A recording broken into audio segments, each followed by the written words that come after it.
Hey, Elliot here, and welcome to the consultation meeting setup portion of this mini course. And I thought I'd make a quick video explaining how I go about setting up consultations and meetings with potential clients. Amongst my peers, I get asked a lot, how am I able to get together with my clients? And to be transparent, it all depends on how the conversation is approached. Now, there's no right or wrong way to set something up, so I thought I'd share a common scenario that I encounter quite often, show my process, and share a few ways to counter potential objections that I may receive. So without any further ado, let's dive right in. So the number one mistake I see hundreds of real estate agents making on a daily basis is saying yes when a non-consulted buyer calls or texts and asks you, hey, can you show me this house? Especially a lot of newer real estate agents who are so hungry for business, or sometimes even experienced agents who don't have much in their pipeline. They think to themselves, well, what's the worst that'll happen? Well, I'll tell you. They set the precedent that if you're willing to show one house, who's to stop you from showing them all? Then the next thing you know, you're showing 20, 30 homes and you have made zero progress whatsoever. So when a non-consulted buyer approaches you with this question,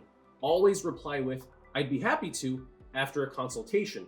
Are you able to meet today at 4 or does tomorrow at noon work better for you? By answering the question in this specific manner, you can present options that better fit your schedule. And it tells the potential buyer that there's a lot to do prior to seeing the first house. Also, a quick side note, these meetings can be completely virtual as well. I do so many of them over video chat or over the phone. Now, if they ask why they require a consultation, tell them, well, if you want to see this home, I'm sure you're interested enough to potentially submit an offer. And I can't help you with drafting that offer without a consultation. I don't know if you intend to pay cash or require a loan.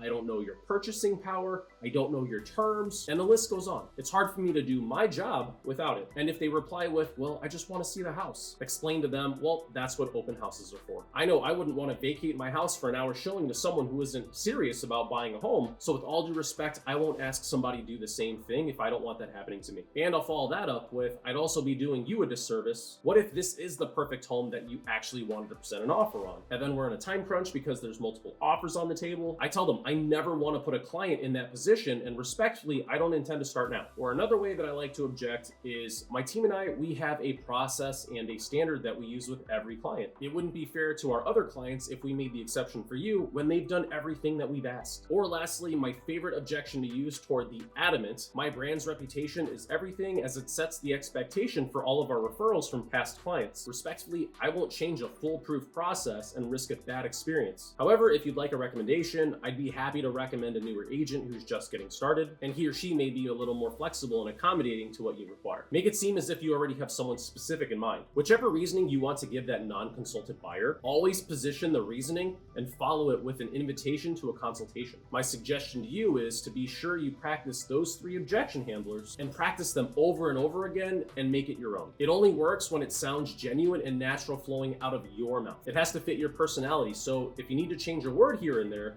do whatever you have to do to make you sound confident and sound in charge. But there you have it. This is how I go about encouraging potential buyers to have a consultation with me. If you come across any questions, don't be shy and please let me know.